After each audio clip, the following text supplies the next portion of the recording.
नमस्कार दोस्तों एक और नए वीडियो में आप सभी का बहुत बहुत स्वागत है। दोस्तों ईपीएस 95 मिनिमम पेंशन बढ़ोतरी को लेकर के ईपीएस 95 पेंशनरों के द्वारा जगह जगह सभाएं की गई। उसके बाद दोस्तों दिल्ली के जंतर मंतर पर एक विशाल धरना प्रदर्शन आंदोलन किया गया। वहां पर कई सांसद पहुंचे, 26 से ज़्यादा सांसद पहुंचे थे। उन्होंने खुलकर पेंशनरों को समर्थन किया। उसके बाद संसद के बाहर जोरदार तरीके से उन्होंने नारेबाजी की। उसके बाद वित्त मंत्री निर्मला सीतारमण जी से मिलकर, श्रम मंत्री जी से मिलकर पेंशन बढ़ोतरी की बात की। ಪ್ರಾಬ್ಲಮ್ಗಳು ಬಂದಿದೆ, ಇದರದೇ ಒಂದು KSRTC BMTC ನಾ ಹೋಗಿ ಮತ್ತೆ ಇನ್ನೊಂದು EPF ಹೋಗಿ ಮೆಮೊರಂಡಮ್ ಕೊಡು ಮಾತಾಡೋಣ ಅವ್ರ ಜೊತೆಗೆ, ಇದೆಲ್ಲ ವಿಷಯಗಳನ್ನು ಹೇಳೋಣ. ಈ ಸ್ಟೇಟ್ಗಳಲ್ಲಿ ಹಿಂಗಾಗಿದೆ, ಟ್ರಸ್ಟು EPF ಪೆನ್ಷನ್ ಸ್ಕೀಮ್ಗಲ್ಲ, ಇದನ್ನು ತಿಳಿಸೋಣ. ಹಾಗೂ ಆಗಲೇ MD ಅವರು ಕೂಡ ಲೆಟರ್ ಬರೆದು ಬಿಟ್ಟಾರೆ for kind information. Managing director KSRTC ಅವರು ಕೂಡ EPFಗೆ ಲೆಟರ್ ಬರೆದು ಬಿಟ್ಟಾರ. ಯಾಕೆ ಬರ್ದಾರ? NAC ಹೋಗಿ ನಾವು ಹೋಗಿ ಮೀಟ್ ಮಾಡಿದ್ವಿ, ಅದಕ್ಕೋಸ್ಕರ ಅವ್ರು ಬರೆದ್ರು. ಯಾವ ಸಂಘಟನೆಗಳು ಹೋಗಿ ಭೇಟಿಯಾಗಿಲ್ಲ, ಬರೆದಿಟ್ಕೋರಿ ನೀವು. ನಮಗೆ ಪ್ರತಿಯೊಂದು ಸಂಘಟನೆ ಬಗ್ಗೆ ಕಾಳಜಿ ಇದೆ. ಇದು ಒಂದೇ ಅಲ್ಲ, KSRTC ಯಾಕಂತೀನಂದ್ರೆ ಭಾಳ ಜನ ಇದ್ದಾರೆ. ಅವರು ITI ಆದವರು ಅಷ್ಟೇ ಮುಖ್ಯ, HAL ಅವರು ಅಷ್ಟೇ ಮುಖ್ಯ, DML. ಆಮೇಲೆ ಇನ್ನೊಂದು ಬೆಳವಣಿಗೆ ಹೇಳ್ತಾ ಇದ್ದೀನಿ ನನಗೆ, ನಮ್ಮ ಸಂಘಟನೆ ತುಂಬ ಬೆಳೀತಾ ಇದೆ. ಹಾಗೆ 2-3 ಅನುಮೋದನೆಗಳನ್ನು ಕೊಡ್ತಾ ಇದ್ದೀವಿ ನಾವು. ಏನಂದರೆ पब्लिक सेक्टर अंडरटेकिंग। दोस्तों आप सभी को पता है कि CBT मीटिंग बेंगलुरु में होने जा रही थी 11 और 12 अक्टूबर 2025 को। 2 दिन की CBT मीटिंग होने वाली थी, लेकिन पेंशन संगठन के आंदोलन को देखते हुए सरकार ने CBT मीटिंग चेंज कर ली। CBT मीटिंग दिल्ली में 13 अक्टूबर 2025 को रखी। 13 अक्टूबर 2025 को CBT मीटिंग के बाहर EPS 95 पेंशनरों ने जोरदार तरीके से प्रदर्शन आंदोलन किया।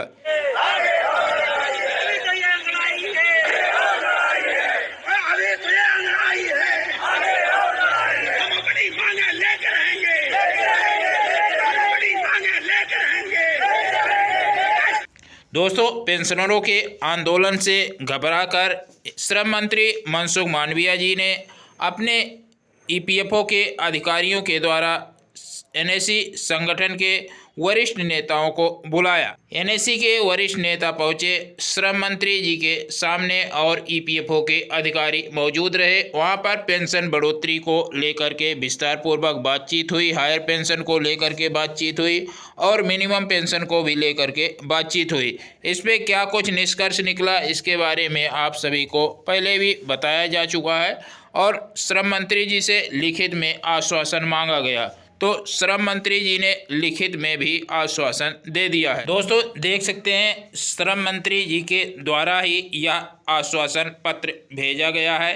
यह आश्वासन पत्र NAC के ईमेल पर भेजा गया था, उसके बारे में आप सभी को बताया गया है। इस पत्र में EPS 95 पेंशन धारकों के आंदोलन के बारे में बताया गया और EPFO हेड ऑफिस में पहुँचे, वहाँ पर प्रदर्शन किए, लेकिन यहाँ पर अपडेट किया गया है शांतिपूर्वक वहाँ पर गए थे।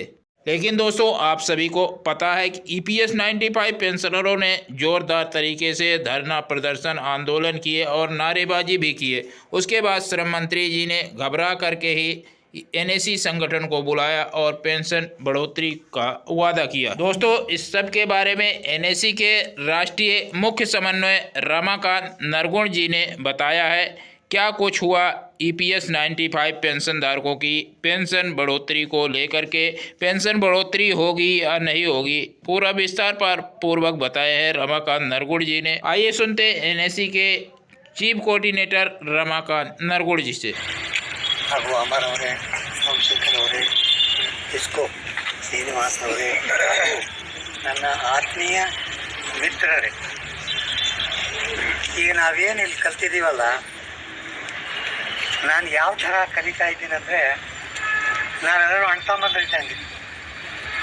ಯಾಕಂದ್ರೆ ನಮ್ಮ ದೇಹ ಒಂದೇ, ಪೆನ್ಷನ್, ನಿಮಗೂ ಪೆನ್ಷನ್ ಬೇಕು, ನಿಮಗೂ ಪೆನ್ಷನ್ ಬೇಕು, ನನಗೂ ನಿಮಗೆ ಪೆನ್ಷನ್ ಕೊಡಿಸೋದೇ ನನ್ನ ದೇಹ ಇದೆ. ಈಗ ಮೊದಲನೇದಾಗಿ ಕೆಲವು ಪಾಯಿಂಟ್ಸ್ ಕ್ಲಿಯರಿಫೈ ಮಾಡ್ತೀನಿ ನಾನು. ಏನು ಪಾಯಿಂಟ್ಸು? ಈಗ ಯಾರೋ ಒಬ್ಬರು ಬಂದರು, ಕೆಳಗಡೆ ಸೈನ್ ಮಾಡ್ಯಾರೇನ್ರಿ, ರೆಫರೆನ್ಸ್ ನಂಬರ್ ಅದನ್ರಿ, ಲೇಬರ್ ಮಿನಿಸ್ಟರ್ ಲೆಟರ್ ಕೊಟ್ಟಾನೇನ್ರಿ, ಅಲ್ಲಿ ವಿಡಿಯೋಗಳು ಸುಳ್ಳಾಡ್ತಾರೆ. ಆ ಮೂರ್ಖರಿಗೆ ನಾ ಏನು ಹೇಳ್ಬೇಕಂತ ಮಾಡೀನಿ ಅಂದರೆ, ಹಗಲು ರಾತ್ರಿ ಇಷ್ಟು ಕಷ್ಟಪಟ್ಟು ಸರ್ಕಾರದಿಂದ ಒಂದು ಲೆಟರ್ ತೆಗೆದಕ್ಕೆ ಯಾರೂ ಅದನ್ನು ಕಂಗ್ರ್ಯಾಚುಲೇಟ್ ಮಾಡಲಿಲ್ಲ. ಎಲ್ಲರೂ ಕಮೆಂಟೇ ಮಾಡಿದ್ರು. 90% ಮಂದಿ ಮಾಡಿದವರು ಮನೆ ಕೂತವ್ರೆ. ಮನೆ ಬಿಟ್ಟು ಹೊರಗೆ ಬಂದಾಗ ಅದು ಕಷ್ಟ ಎಷ್ಟದ ಅವ್ರಿಗೆ ಗೊತ್ತು. ಇವತ್ತು ಇವರು ನಮ್ಮ ದೋಸ್ತರು ನನ್ನ ಕೈ ಹಿಡಿದು ಕರ್ಕೊಂಬಂದ್ರಿ ಈ ಕಡೆ. ನನಗೆ ತಿಳಿಯೋದಾಗೋದಿಲ್ಲ. ಬರೀ ಸರ್ ನನ್ನ ಜೊತೆಗೆ. ನಾವು ಒಬ್ಬೊಬ್ರು ಎಷ್ಟು ಕಷ್ಟಪಡ್ಲಿಕತ್ತೀವಿ ನಮ್ಮ ಪೆನ್ಷನ್ಗೆ ನಿಮ್ಮೆಲ್ಲರಿಗೂ ಗೊತ್ತು. ಏನೇನು ಯೋಚನೆ ಮಾಡ್ತಕ್ಕಂಥಲ್ಲ. ವಿಧಾನಸೌಧಕ್ಕೆ ಎಷ್ಟು ಮಂದಿ ಹೋಗಿರಿದ್ರಾಗ? ಕೈ ಎತ್ತಿ. ವಿಧಾನಸೌಧಕ್ಕೆ ಹೋಗಿರಿಲ್ಲ? ಇಲ್ಲ. ಅಲ್ಲೊಂದು ಮೇಲೆ ಬರ್ದಾರ ನೋಡಿರಿ. ಸತ್ಯಮೇವ ಜಯತೆ. ಏನು ಸತ್ಯಮೇವ ಜಯತೆ? ಸರ್ಕಾರದ ಕೆಲಸ ದೇವರ ಕೆಲಸ. ಗೊತ್ತಾಯ್ತಲ್ಲ? ತಿಳ್ಕೊಂಡ್ರೆ ಆ ದೇವರಿಂದನೇ ಲೆಟ್ರ್ ತಂದಿ ನಾವೀಗ. ಆಮೇಲೆ ಆ ಲೆಟ್ರ್ ಯಾರಿಂದ ತಂದೀವಿ? ಇವರಿಂದನೇ ತಂದೀವಿ. ಯಾಕಂದ್ರೆ ನಮ್ಮ ದುಡ್ಡು ಎಲ್ಲದ ಇಲ್ಲ, ರೊಕ್ಕೆಲ್ಲ ಕಾಂಟ್ರಿಬ್ಯೂಟ್ ಮಾಡಿದ್ದು ಅವರೇ ಬರ್ಕೊಳ್ಬೇಕು. ಯಾರೋ ಫೈನಾನ್ಸ್ ಮಿನಿಸ್ಟ್ರಿ ಅವ್ರು ಬೇಕಾಗಿಲ್ಲ. ದುಡ್ಡಿನ ಮಾಲಕನೇ ಏನು ಹೇಳ್ಯಾನ? 3 ವಿಷಯಗಳನ್ನು ಹೇಳ್ಯಾನ. ಒಂದು, ನಿಮಗೆ ಗೌರವಾನ್ವಿತ ಮಿನಿಮಮ್ ಪೆನ್ಷನ್ ಕೊಡ್ತೀನಿ. ಎಷ್ಟು ಅಂತ ಹೇಳಿಲ್ಲ, ಗೊತ್ತದ. ಆರೋಗ್ಯ ಸೌಲಭ್ಯವನ್ನು ಮಾಡಿಕೊಡ್ತೀನಿ. 3ನೇದು, ಹೈಯರ್ ಪೆನ್ಷನ್ಗೆ ಯಾರಿಗೆ ಅನ್ಯಾಯ ಆಗೋದು ಅವರಿಗೆ ನಾನು ಪೆನ್ಷನ್ ಕೊಡಿಸ್ತೀನಿ. ಇವ ನಾವು 3 ಬೇಕಾಗಿರೋದು. ಇನ್ನೂ 2 ಅದಕ್ಕೆ ನಾವು ಫಾಲೋ ಅಪ್ ಮಾಡ್ಲಿಕ್ಕತ್ತೀವಿ. ವಿಧವೆಯರಿಗೆ 100% ಹಾಗೂ ಯಾರು ಇದಕ್ಕೆ ಎಲಿಜಿಬಲ್ ಇಲ್ಲೋ ಅವರು ಕೂಡ 5,000 ರೂಪಾಯಿ ಕೊಡಬೇಕು. ಆ 2 ಪಾಯಿಂಟ್ ಕೂಡ ನಾವು ಕೋರ್ಸ್ ಮಾಡ್ತಾಯಿದ್ದೀವಿ. ನಾ ವಿಡಿಯೋ ಮುಖಾಂತರ ಯಾರ್ಯಾರಿಗೆ ಕನ್ಫ್ಯೂಸ್ ಆಗ್ಯದ ಅವ್ರಿಗೇನು ಹೇಳ್ತೀನಿ ಅಂದರೆ, ನಾನೇ ಒಂದು ಪಾರ್ಟಿ ಮಿನಿಸ್ಟ್ರ್ ಮುಂದೆ ಕೂತ್ಕೊಂಡು ಮಿನಿಸ್ಟ್ರೇ ಡಿಕ್ಟೇಟ್ ಮಾಡೋ ಲೆಟರ್ PS ಗೆ ಇವೆಲ್ಲ ಪಾಯಿಂಟ್ಗಳು ಹಾಕಿ ಲೆಟರ್ ಬರೀ. ಸುಳ್ಳಾಗಿದ್ರೆ ನಮ್ಗೇನು ಬರ್ತದ್ರಿ? ಏನು ಬರ್ತದ? ನಾವು ಸುಳ್ಳು ಹುಟ್ಟ ಆಗಿಲ್ಲ. ನಾವು ಒಳ್ಳೆಯದು ಕೆಲಸ ಮಾಡ್ತಾಯಿದ್ವಿ. ಕಾಯ ವಾಚ ಮನಸ ನಮ್ಮ ಜೀವವನ್ನು ಒತ್ತಿ ಇಟ್ಟು ನಮ್ಮ ಪೆನ್ಷನ್ದಾರಿಗೆ ರಾತ್ರಿ ಹಗಲು ಕೆಲಸ ಮಾಡ್ತಿದ್ದೀವಿ. ನಿಮ್ಮ ತಲೆಯಲ್ಲಿ ಏನು ವಿಚಾರ ದಯಮಾಡಿ ಅದನ್ನು ಹಾಕ್ರಿ. ಇದೊಂದು ಒಳ್ಳೆಯ ಸುದ್ದಿ. ನೋಡೋಣ, ಸರ್ಕಾರದಿಂದ ಲೆಟರ್ ತರಲಿ. ಅವರು ಎಷ್ಟೋ ಸಂಘಟನೆಗಳವ ಮಾಡ್ಲಿಕ್ಕತ್ತಾರ. ಪಾರ್ಲಿಮೆಂಟ್ ಕಟ್ಟಿ ಹತ್ತಕ್ಕಾಗಲ್ಲ, ಲೆಟರ್ ತರೋದು ಮುಂದೆ ಇರಲಿ. ಅದು ನಾನು ನಮ್ಮ ಸಂಘಟನೆ ತಿಳ್ಕೊಳ್ಳಲ್ಲ. ಅದರಲ್ಲೂ ಪತ್ರದಲ್ಲಿ ಏನು ತಿಳಿಸ್ಯಾರ? ರಾಷ್ಟ್ರೀಯ ಸಂಘರ್ಷ ಸಮಿತಿ. ಸರ್ಕಾರ ನಮ್ಮನ್ನು ರಿಕಗ್ನೈಸ್ ಮಾಡ್ಯಾರ. ಕಮಾಂಡರ್ ಅಶೋಕ್ ರಾವತ್, ವೀರೇಂದ್ರ ಸಿಂಗ್ ಅವ್ರ ಹೆಸರು ಕೂಡ ಬರೆದಿದ್ದಾರೆ. ಬೇರೆ ಸಂಘಟನೆ ಹೆಸರು ಯಾಕೆ ಬರ್ತಿಲ್ಲಪ್ಪ? ಹಂಗಿದ್ರೆ ಸರ್ಕಾರಕ್ಕೆ ಗೊತ್ತಾಗ್ಯದ ಇದು ಒಂದು ಸಂಘಟನೆ ತುಂಬ ಚೆನ್ನಾಗಿ ಕೆಲಸ ಮಾಡ್ತಾ ಇದೆ. ಹಾಗೂ ಇದು ಪೆನ್ಷನ್ದಾರಿಗೆ ಪೆನ್ಷನ್ ಕೊಡಲಿಕ್ಕೆ ನಾನ್ ಪೊಲಿಟಿಕಲ್ ಅದ, ಯಾವ ರಾಜಕೀಯ ಬಗ್ಗೆ ಮಾತಾಡಲ್ಲ, ಯಾವ ಜಾತಿಗಳ ಬಗ್ಗೆ ಮಾತಾಡಲ್ಲ, ಪೆನ್ಷನ್ದಾರ ಬಗ್ಗೆ ಮಾತಾಡ್ತಾರೆ. ಯಾರ್ಯಾರು ಯೋಚನೆ ಮಾಡ್ತಕ್ಕದ್ದಲ್ಲ. ಇವತ್ತಿಲ್ಲ ನಾಳೆ ನಾನು ಡೆಲ್ಲಿಗೆ ತೆರಳ್ತಾ ಇದ್ದೀನಿ. ಈಗಂತೂ ನಮಗದು ಡಾಕ್ಯುಮೆಂಟ್ ಕೈಯಲ್ಲಿ ಬಂದುಬಿಟ್ಟಿದೆ. ಅದೇ ಡಾಕ್ಯುಮೆಂಟ್ ಬೇಸ್ ಇಟ್ಕೊಂಡು ಆದಷ್ಟು ಜಲ್ದಿ ನಮ್ಮ ರಿಸಲ್ಟನ್ನು ತಂದೇ ತೀರ್ತೀವಿ. ಈಗ ನಂದೇನಂದ್ರೆ KR ಪುರಮ್ನಾಗದ, ಯಶವಂತಪುರ್ನಾಗದ, ಜಾಲಹಳ್ಳಿಯಾಗದ, ರಾಜರಾಜೇಶ್ವರಿ ನಗರನಾಗದ, ಎಲೆಕ್ಟ್ರಾನಿಕ್ ಸಿಟಿ ಅದ. ಎಲ್ಲರೂ ನನ್ನಂಗೆ ಪಾಪ ಇಷ್ಟು ದೂರ ಬಂದು ಬರ್ಲಿಕ್ಕೆ ಆಗ್ತದ. ನನ್ನ ತಲೆಗೇನು ಬಂತು, ಅಲ್ಲೆಲ್ಲಿ ಮಾಡಿದರೆ ಅಲ್ಲಿ ಜನರು ಬಂದು 4 ಜನರು ನಮ್ಮ ಮಾತು ಕೇಳ್ತಾರೆ. ಅದು ಒಂದೇ ಕಾರಣ. ಬೇರೆಯವರು ಹೌದು ಸರಿ, ನಮ್ಮ ಯಲಹಂಕದವ್ರು ನಲ್ಲಿ ಕೂಡ ನಮ್ಮ ಪ್ರಾಣೇಶ್ ಅವರು ಯಲಹಂಕದಲ್ಲಿ ಮಾಡಿದರು. ಅದು ನಾವು ತಡೆದ್ವಿ. ಯಾರ್ಯಾವ ಒಂದೊಂದು ಏರಿಯಾದಾಗ 2-3 ಬೇರೆ ಮಾಡೋಣ. ಯಾರ್ಯಾರು ಇವತ್ತು ನಿಮ್ಮ ಏರಿಯಾದಿಂದ ಬಂದಿಲ್ಲ ಅವ್ರಿಗೆ ನೆಕ್ಸ್ಟ್ ಟೈಮ್ ಬರ್ಲಿಕ್ಕೆ ಹೇಳ್ರಿ, ಈಗ ಹೇಳೋಣ. ಯಾಕಂದ್ರೆ ಸುತ್ತಲೂ ಸಾಕಷ್ಟು ಮಂದಿ ಇದ್ದಾರೆ. ಇನ್ನೊಂದು, ನಮ್ಮ ಬ್ಯಾಕ್ ಬೋನು ನಮ್ಮ ಮೂಮೆಂಟ್ಗೆ KSRTC MTC ಅವ್ರ ಸಲುವಾಗಿ ಒಂದು ಕಾರ್ಯಕ್ರಮವನ್ನು ಹಮ್ಮಿಕೊಂಡಿದ್ದೀವಿ. ಏನು ಹಮ್ಮಿಕೊಂಡಿದ್ದೀವಿ ಅಂದರೆ, ಈಗ ಅಲ್ಲ ಬ್ಯಾಕ್ ಬೋನ್ ಎಲ್ಲರೂ ಇದ್ದಾರೆ. 125 ಸಂಘಟನೆಗಳು.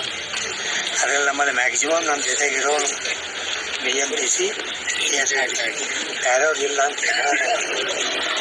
ಅವ್ರಿಗೋಸ್ಕರ ನೆಕ್ಸ್ಟ್ ಒಂದು ಕಾರ್ಯಕ್ರಮ ನಾವು ಹಮ್ಮಿಕೊಂಡಿವಿ. ಏನಂದ್ರೆ, ಇದೇನು ಪ್ರಾಬ್ಲಮ್ಗಳು ಬಂದಿದೆ ಇದರದೇ ಒಂದು KSRTC BMTC ನಾವು ಹೋಗಿ ಮತ್ತೆ ಇನ್ನೊಂದು EPF ಹೋಗಿ ಮೆಮೊರಂಡಮ್ ಕೊಡೋಣ, ಮಾತಾಡೋಣ ಅವ್ರ ಜೊತೆಗೆ, ಇದೆಲ್ಲ ವಿಷಯಗಳನ್ನು ಹೇಳೋಣ. ಈ ಸ್ಟೇಟ್ಗಳಲ್ಲಿ ಹಿಂಗಾಗಿದೆ, ಟ್ರಸ್ಟು EPFO ಪೆನ್ಷನ್ ಸ್ಕೀಮ್ಗಲ್ಲ, ಇದನ್ನು ತಿಳಿಸೋಣ. ಹಾಗೂ ಆಗಲೇ MD ಅವರು ಕೂಡ ಲೆಟರ್ ಬರೆದು ಬಿಟ್ಟಾರೆ. For kind information, managing director KSRTC ಅವರು ಕೂಡ EPFOಗೆ ಲೆಟರ್ ಬರೆದು ಬಿಟ್ಟಾರ. ಯಾಕೆ ಬರ್ದಾರ? NAC ಹೋಗಿ ನಾವು ಹೋಗಿ ಮೀಟ್ ಮಾಡಿದ್ವಿ, ಅದಕ್ಕೋಸ್ಕರ ಅವ್ರು ಬರೆದ್ರು. ಯಾವ ಸಂಘಟನೆಗಳು ಹೋಗಿ ಭೇಟಿಯಾಗಿಲ್ಲ, ಬರೆದಿಟ್ಕೋರಿ ನೀವು. ನಮಗೆ ಪ್ರತಿಯೊಂದು ಸಂಘಟನೆ ಬಗ್ಗೆ ಕಾಳಜಿ ಇದೆ. ಇದು ಒಂದೇ ಅಲ್ಲ, KSRTC ಎದಕ್ಕಂತೇನಂದ್ರೆ ಭಾಳ ಜನ ಇದ್ದಾರೆ. ಅವರು ITI ಅವರು ಅಷ್ಟೇ ಮುಖ್ಯ, HAL ಅವರು ಅಷ್ಟೇ ಮುಖ್ಯ, TML. ಆಮೇಲೆ ಇನ್ನೊಂದು ಬೆಳವಣಿಗೆ ಹೇಳ್ತಾ ಇದ್ದೀನಿ ನನಗೆ, ನಮ್ಮ ಸಂಘಟನೆ ತುಂಬ ಬೆಳೀತಾ ಇದೆ. ಹಾಗೆ 2-3 ಅನುಮೋದನೆಗಳನ್ನು ಕೊಡ್ತಾ ಇದ್ದೀವಿ ನಾವು. ಏನಂದರೆ, पब्लिक सेक्टर अंडरटेकिंग ಒಂದು ಗ್ರೂಪ್ ಬೇರೆ. दोस्तों, आप सभी को पता है कि बेंगलुरु में भी EPS 95 पेंशनधारकों की पेंशन बढ़ोतरी को लेकर के प्रोग्राम तैयार हो चुका था। इसलिए बेंगलुरु में भी EPS 95 पेंशनरों ने ज़ोरदार तरीके से प्रदर्शन आंदोलन किए। काफ़ी ज़्यादा संख्या में EPS 95 के पेंशनर पहुँचे।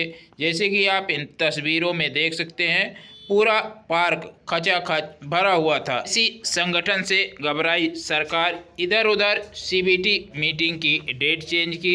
जब EPS 95 पेंशनरों ने जब दिल्ली में भी प्रदर्शन किया, तब श्रम मंत्री जी ने NAC संगठन को बुलाया और वहां पर EPS 95 पेंशनधारकों की पेंशन बढ़ोतरी को लेकर के बातचीत की। EPS 95 पेंशनरों ने बहुत ही बेहतर ढंग से प्रदर्शन किया।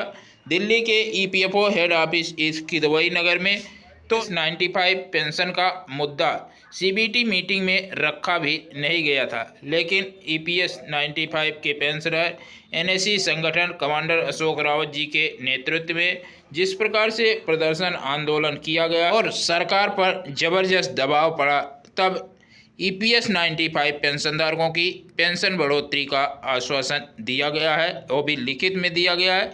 जल्द ही ईपीएस 95 पेंशनधारकों की पेंशन में बढ़ोतरी होगी। और भी कई संगठन हैं, लेकिन और संगठनों के अतिरिक्त एनएससी संगठन सबसे मजबूत संगठन बना, सरकार पर जबरदस्त दबाव बनाया। दोस्तों, यह वीडियो या जानकारी पसंद आए तो वीडियो को लाइक करेंगे, चैनल को सब्सक्राइब कर लेंगे, ज़्यादा से ज़्यादा शेयर करेंगे।